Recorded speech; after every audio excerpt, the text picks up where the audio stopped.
の機能を支えているのがこのバンパー、この樹脂部分なんですよね。無駄な増量、そして無駄なホイールベースの延長っていうのをしなかった。フルフラットにはならないんですね。入るって言いながらなかなか日本に来なかったからどうなるかと思ったら、バネ上数を調整したりとか。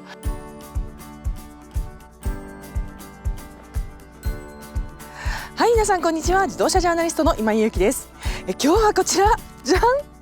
ジムニーノマドをご紹介したいと思います。本日報道解禁日ということでですね、この車のニュースたくさん駆け巡ってると思うんですけれども、なんとジムニーの50年余りの歴史の中で初めてですね、5枚ドアのジムニーが日本に登場しました。じゃあ生産はインドということなんですけれども、ジムニーシエラと非常に似ているところと、それから全然変えたところとあるということで、まずねこのボディカラーも気になってくると思います。皆さんにぜひですね詳細お届けしていきたいと思っておりますので、今日は事前撮影ということで試乗はありませんけれども、ぜひ最後までご覧いただいて試乗動画にちょっと期待していただけたらなと思っております。それでは今日も最後までご覧いただけると嬉しいです。チャンネル登録と高評価ぜひぜひよろしくお願いします。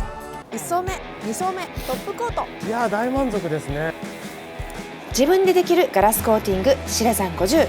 ダイヤモンドプラスは3層コートです。さあそれではフロントフェイスから行ってみたいと思います。ちょっとごめんなさい、私今日テンションが高いんですけれども、本当にかっこいいんですよ。今回ですね、やはりですねこのジムニーノマド、このジムニーシリーズの中でも頂点に君臨するモデルでもあるということで、上質感っていうのをですねすごく重視されて作られました。やはりですねシエラは機能美ということで、機能のために全てのね便利装備とか、それからゴージャスさみたいなのをあえて切り落としてきたっていうところがあるんですけれども、このノマドに関しましてはやはりですね5枚ドアということもありまして、最上級のねそういう高級感というのもですね備えているというのも魅力です。というわけでこのグリルが新しくなってるんです。シーラに関しましてはここが黒だったと思うんですけれども、実はですねこのノマドに関しましてはガンメタのメタリックになっているんです。しかもシルバーの5スロット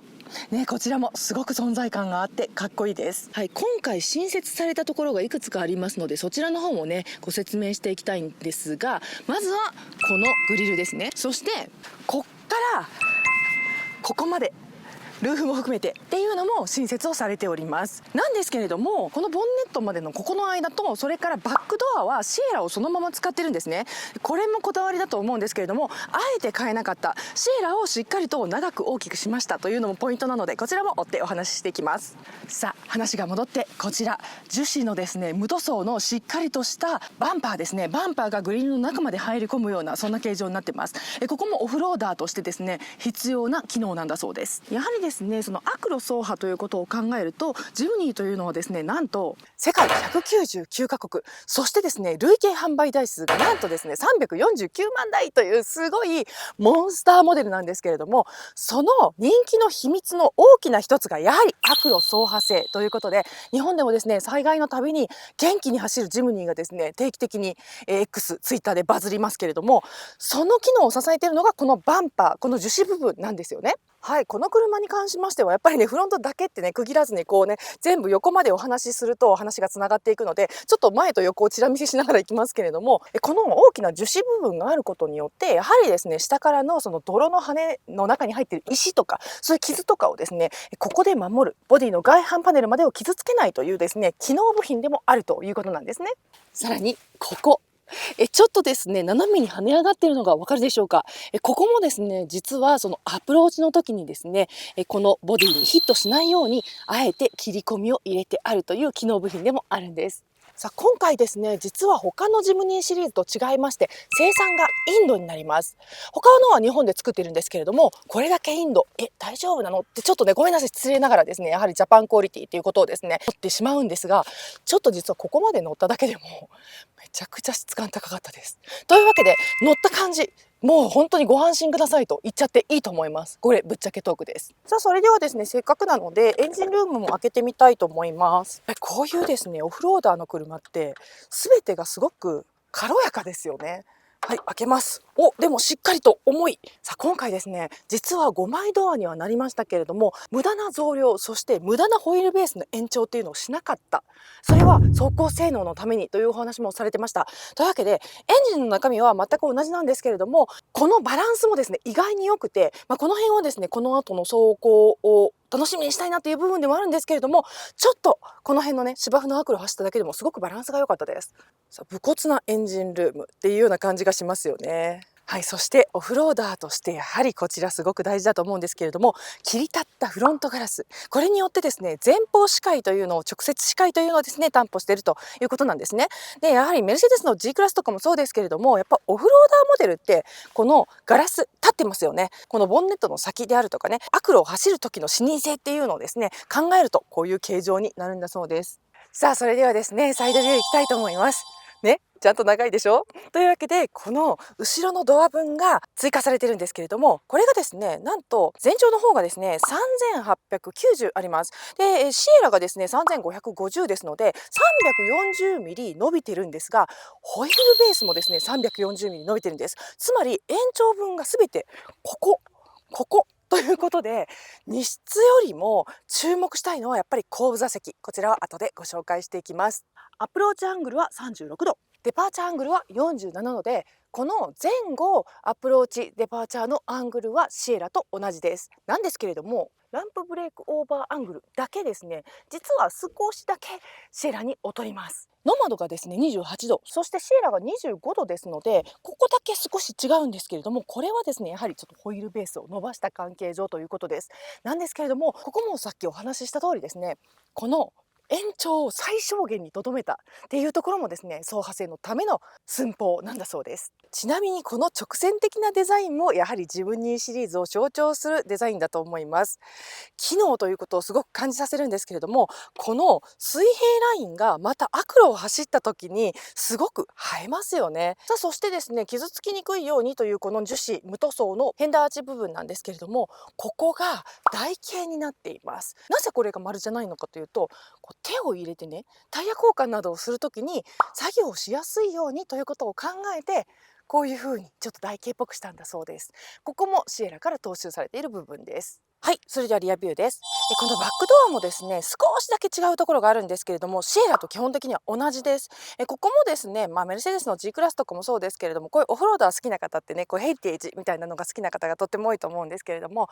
あえてシエラのそのまま使ったんじゃないかなと思わせる部分でもあるんですよね。このまま活かしているので、シエラの後ろから見た感じをそのまま踏襲しつつも横に曲がると、あれ5枚ドアあるみたいなね、そういう感じのサプライズもあるんじゃないかなと思います。一箇所だけ違うんですが、それがここ。はい、かっこいいノマドという社名が入りました。さあこのロゴも非常に上質です。やはりですね最上級グレードとしての風格を表すためにこのようなですねかっちりとしたロゴに仕上がっています。またですねエスクードにノマドっていうねモデルありましたよね。その伝統ある名前を引き継いだというところもあるんだそうです。さあそれではバックドア開けてみましょうか。ガチャ。さあこんな感じです。完全に90度までは開かないんですが、結構大きく開きます。先ほどですねボディの延長分ほとんどをこのホイールベースに費やしたみたいな話をしましたけれども、実はもちろんですねこのラゲージスペースも少し大きくなってます。プラス340ミリということでですね、ほんの少しですね長くなっているんですね。なんですけれども使い勝手が少し違います。はい、実はですねやはりツーシータープラス2として、考えられるであろうですね2ドアのシエラに対しまして、このノマドはですねやはりファミリーユースが多いであろうということで後部座席にすごく重きを置いてるんですね。でラゲージスペースもそうで、やっぱりほぼ2シーターユースが見込まれるシエラはフルフラットになるのに対しまして、実はこのノマドフルフラットにはならないんです。さあこんな感じでですね結構しっかりと段差が生まれちゃうんですね。はい、わかりますでしょうか。結構しっかりとですねシートの段差があるのと、シエラはですねここに物をバンバン乗せてもいいようにですねちょっとプラスチックというかね樹脂のパネルになってましたけれども、このノマドに関しましてはファミリーユースが多いであろうということでですねカーペット敷きになっておりますので、ここもちょっと考え方が違うところです。ただこの段差すごく気になるよという方のためにですね、実は販売店のオプションでここをフラットにするボードを用意しているということなので、どうしても気になる方はですねそのボードを後ほど買われるのがいいのかなという気がします。こういうところにですねちょっと置けそうな穴が開いているので、しっかりとここをフラットにするようなね、ただシートがですねちょっと寝ているのでフルフラットにはならないんですが、ここをフラットにするボードは後で販売されるそうです。そちらの方のねご購入も検討されるといいかもしれません。さあというわけでドアを開けてみるとこんな感じで、やはりですねここからこうドアを開けて後ろのカメラを見てみるとですね、ああ伸びたなと5枚ドアの恩恵、その室内の広さっていうのをですねやはりこういうところで感じるかなというふうにも思います。どうでしょうね、ちょっとお出かけがしたくなるような、こうワクワクさせるようなですね非常に上質な空間にも仕上がっています。リアのバンパーも樹脂無塗装になっていて、ここもですね少し切り上がったような感じの形状になっています。全てが機能のためにということなんですけれども、機能はやっぱり美しいと思うね。すごくねデザインがまとまってますよね。はい、ちなみに今回ご紹介するこのブルーなんですけれども、このノマド専用色となっていて、実はですねノマドにはやはりですね繰り返し申し上げている通りジムニーシリーズの最上級モデルとしての位置づけもあるんです。というわけでですね、新しく追加されたちょっと目立つ方の色としては鮮やかなレッドがあります。そして、少しですね例えば森林のレンジャーさんとか、そういう方が選ばれるようなトーンを落とした色、これにはグリーンがあって、さらにこちらは上級を表す色なんだそうです。でこのブルーなんですが、実はですねインドにはスズキの中でもネクサというですね上級ブランドがありまして、トヨタでいうレクサスみたいな感じだと思うんですけれども、このネクサを表すアイコニックカラーとしてこのブルーが採用されていて、ネクサブルーとも呼ばれているんだそうです。すごく上品で落ち着いていて、もしかしたら逆光ではですね黒に見えちゃうぐらい深いブルー、もうラピスみたいなすごく綺麗なブルーです。こちらもぜひ販売店の方でチェックしてみてください。さあそれではドアを開けてみましょう。やっぱりねちょっとこれやってみたいですよね本当に5枚やドアがみたいなすごく嬉しいですね。入る入るって言いながらなかなか日本に来なかったからどうなるかと思ったらやっと来ましたよ。すごいいいじゃん。で何がいいかってですね、このリアに乗り込む時にやっぱねドアが新設されたということでですね、この辺の足の入れとかをものすごく考えたんだそうです。さあ例えば乗り込みの際にですね、ここね、こう足が当たったりとかしないようにですね、しっかりとこのピラーのギリギリまで開口部を切り込んだということなんですよね。というわけで、はい、しっかりと乗り込めますし、ここもしっかり切ってある。すっごくドアの開口部が大きいんですよね。そしてここもしっかりと斜めにしてホイールアーチが乗降性を邪魔しないように設計したということなんですよ。いや乗りやすい。さて全席の乗降性はもうシエラと同じです。はい、こんな風に結構ガバッと乗り込めてしまいます。私今日はですねレザーのタイトスカート履いてるんですけれども、それでもですねやはりボディがそんなに大きくないので、小型クロスオーバーという利点を感じるのがこのステップの難易度の低さっていうんですかね、乗り込みしやすさっていうのはすごくあると思います。それから今のやっぱりこのねジムニーは内装がものすごくイケてるんですよねはい、というわけでですねインテリアでございます。やはりですねこの辺もすごく樹脂むき出しで何のカバーもされていなくてですね、非常に簡素な印象を受けます。でもそれこそがこのジムニーの立ち位置でもあると思うので、ここはですね全然ネガティブに思わないポイントですね。むしろパッと乗っていった時にシート意外といいねっていうところもですねすごく感じるんですよ。でしかもやっぱりこれファブリックなんですけれども、それから防滴素材になっていて、撥水加工もされているのでちょっと水がかかっても大丈夫だよっていうお話もされておりましたので、しっかりと機能とかもね考えられているというところはむしろ好感度が高い部分でもあります。ちょっと見えてますけど向こうにあるこれが派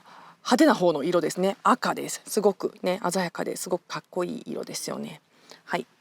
話戻しますけれども、このようにちょっと乗ってみますね。インテリアですね、水平基調がやはりですねすごくポイントな部分だと思います。なぜ水平基調なのか、もちろんですねこれオフロードに行った際に車両がね傾いたりとか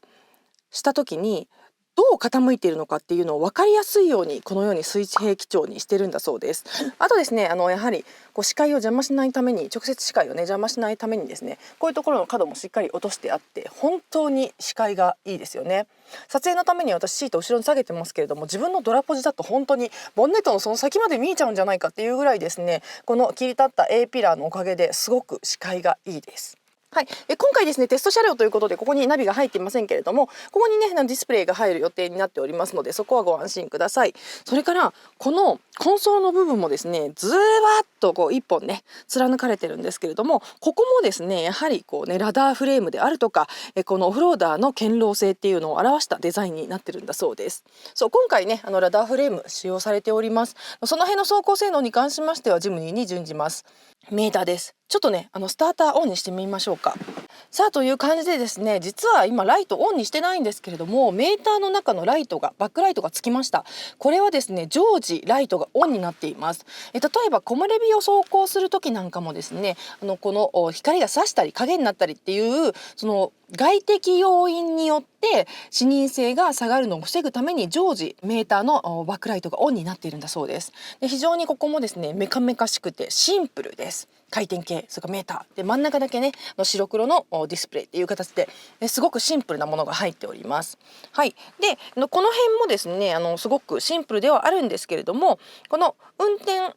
支援系ですね、この ADAS とそれからこのインフォメーションとかのねこの変更のボタンとか、あとボリュームがあったりとか、必要最低限のものはついているので逆に覚えやすく使いやすいんじゃないかなと思います。マイナス1度でした。そんなに寒くなかったんだけどな。私めちゃくちゃ薄着で撮影してましたけども、自分でびっくりしちゃいました。あとですねこのソナーとかもしっかりついているので、ここもですねドアが5枚になったからといってちょっと怖さを感じたりとかする部分はないと思います。クライメートは独立していて大きくてすごく使いやすいと思います。かなり直感的にねパッと使えると思いますのでご安心ください。でオフロードの走行に関するものはここですね。あとは窓、それからこれは横滑り防止のオフ、それからこれウィンドウの上下ということで、これもこっちも窓なんですけどこんな感じで、はい、窓が開いたり閉まったりします。当たり前はい、でここにですね、はい、シガーソケットもあって、電源取ったりもできるよというような感じなんですね。で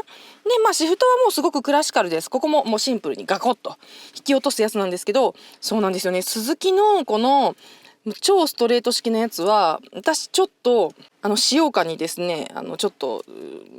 お願いがあって、これねちょっと引っかかりがないんですよね D2L が。でこれが最後までちょっとこうバッて引き落とした時にここで一回止まってくれたらいいんですけど、最後まで行っちゃうので、ここがね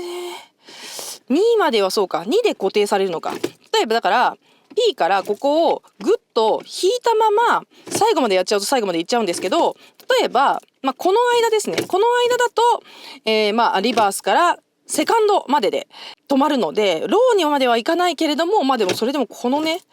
ここ引かなくてもここでこう引き降りちゃうので、いつもですねこの D の下に入れちゃってなんかギアが上がらないみたいな感じになるので、ここちょっと一工夫あってもいいのかなって個人的には思ってます。はい、そしてここですね、2駆と4駆のホールド、それから4駆のローというホールドもできております。で4駆から4駆のローにするときはこう下にね結構押さないとダメなんだ。プレスにして引き下ろすとすごいそうか、これでデフもあれ戻んなくなっちゃった。買ったここはですね買った。ちょっと女性だと左手でやるならしんどいかも。今ハーハーしちゃいました。はい、ということでですね、はい、プレスすると4駆のローになりますし、デフがロックされるという形になりますね。はい、で、もちろんこのサイドブレーキがついているという感じで、なので、オートクルーズの時に時速0キロで、ホールドするのは、時間に限りがあるのかなっていう感じがしますね。そしてちゃんとほらアクロでも使えるようにシートヒーターもついてます。すごくいいですね。はい、で窓のロックがあったりとかで、リアの窓を開けたり閉めたりするスイッチもここについているというような感じで、おもてなしはね結構しっかりしてるかなというような印象がありました。ちなみにルーフはですねこのようにちょっとねカーペットのようなねファブリックで覆われているというようなシンプルなものになっています。はい、それではリアシートいきましょう。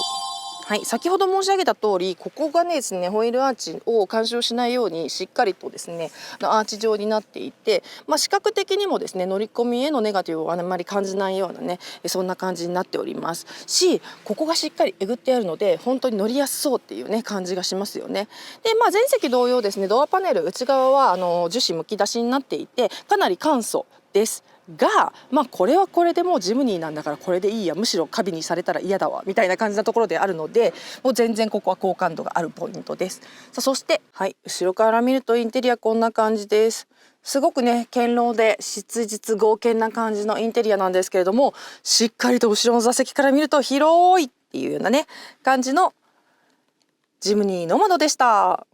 実はですね、そのラダーフレームが採用されているというお話はしたんですけれども、そのラダーフレーム自体も少し補強されているということ、それからですね AT も機能を拡大しているんだそうです。ちなみにラダーフレームはですね、そのフレーム自体が延長されてますのでクロスメンバーを追加したりとかもされています。それから AT はですね各陽性を増大というかね補強しているということ、それからですねブレーキもフロントはですねベンチレーテッドディスクを採用しているんだそうです。リアのプロペラシャフトもですね長さと直径を拡大、フロントサスペンションもですねスタビの径を上げたりとかバネ上数を調整したりとか、いろいろと細かいね調整をちゃんとチューニングしてくれているというところもですね楽しみな部分です。